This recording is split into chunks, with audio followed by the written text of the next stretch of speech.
Hey guys, welcome to Buick Update 50.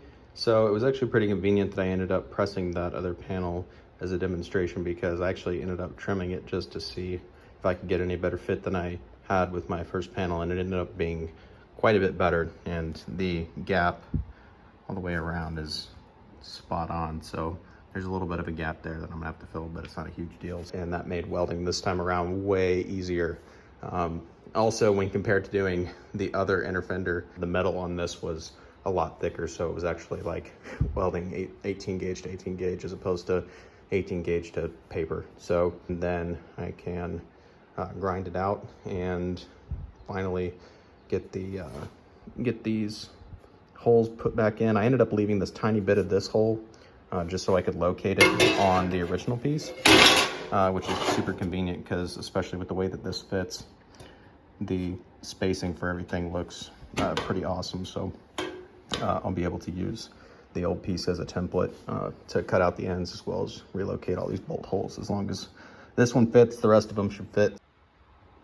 And just like that, with a little bit of grinding, we have the panel pretty much good to go. But I gotta tell you, this little Milwaukee tool is like the greatest tool in the history of the world.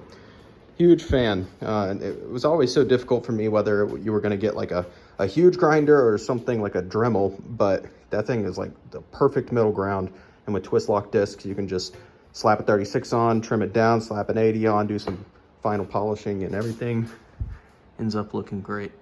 Now I can throw the old panel back on, draw my template, get these bolt holes trimmed out, especially again now that I have that locating hole, and everything is looking good. And just like that, we have a trimmed and sanded panel. I am pretty juiced with how all this turned out. The joins on each of the ribs look pretty stellar, if you ask me. I do have a handful of pits here and there. Probably should have cleaned it a little bit better. Probably could have sanded it down a bit more.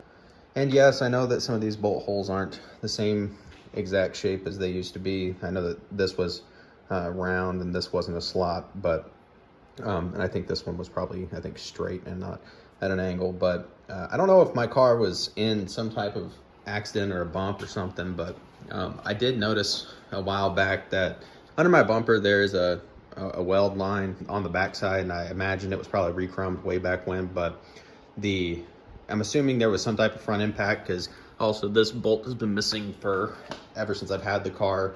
I've never taken the front bumper off. So because of all that, I'm not sure if the radiator support is actually torqued or twisted or something, but I never actually got all of my bolt holes in my inner fender to fit correctly. And so because of that, I did adjust the bolt pattern on the fixed version of my driver's side inner fender to match what my actual radiator support is, because when I took the car apart the first time, I don't even think the inner fender was bolted in. It was literally sitting over the lip of the fender, which was terrible. So but if I locate it on these rear bolts in the back and then try and bolt it in, then the bolts are like a 1/2 inch back set, even when I used the original bolt hole that I left right here, that little tiny C area. That was the first thing I drilled out because I knew that it should have been in the right place. But even drilling out that hole and then putting it up and trying to fit it in the car, this thing was still too far forward. So I slotted a few things and adjusted the bolt holes just a little bit, just to make sure that it fit my probably warped rad support. But I think that the actual project came out great. So next up, we should have a little bit of body filler, just these tiny little bits, some filler primer sanded down, and then I can paint it the same black that I use on the underside of my hood so that everything will match.